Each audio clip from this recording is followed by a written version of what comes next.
Nagsama-sama ang mga private sector, regulator at mga mambabatas upang muling suriin ang kahalagahan ng Extended Producers Responsibility Act at sa ginanap na pagpupulong sa Hotel Lucky Chinatown sa Maynila, nagbigay ng mensahe ang mga pribadong sektor at iba't ibang producer company kaugnay sa naturang polisiya. Sinuportahan ito ni Senator Mark Villar na aminadong isa sa problema ng bansa ang pagtatapon ng plastic waste na nakakasira sa kalikasan. Ayon kay Senator Villar, na dati ring kalihim ng Department of Public Works and Highways, ang mga plastic ang nagiging dahilan ng pagbara sa mga kanal, dahilan ng pagkakaroon ng pagbaha sa buong Metro Manila. Binigyan din ng Senador na mahalagang magkaroon ng programa ang bansa tungkol sa tamang paggamit at pagtatapon ng mga basura. Iginiit ng Senador na malaking tulong sa bawat isa ang agarang pagtugon sa mahalagang pangangailangan bilang sagot sa polusyong idinudulot ng plastic waste.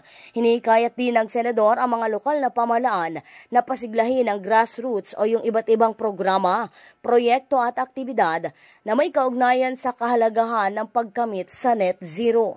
Bukod sa mambabatas, suportado rin ang naturang batas ni Neil Katahay, ang Director ng Bureau of Philippine Standards ng Department of Trade and Industry, Charlene Go ang Group Director of Marketing Communications Mega World Hotel and Resorts, Caitlin Nina Punzalan ang Corporate and Government Affairs, Lid Mondeles International at Jose Uy ang SVP Head Corporate Affairs ng Nestle Philippines, kung saan ay kanila nang sinisimulan ang pagsunod sa batas katulad na lamang ng pag-recover at pag-recycle ng mga plastic waste, pagkontrol at paglipat sa renewable electricity at ang pagbabawas sa paggamit ng plastic sa kanilang mga produkto. Ito si Patrol 30 Jelle Mendez nag-uulat para sa Himpilang May Todong Lakas sa DWIZ.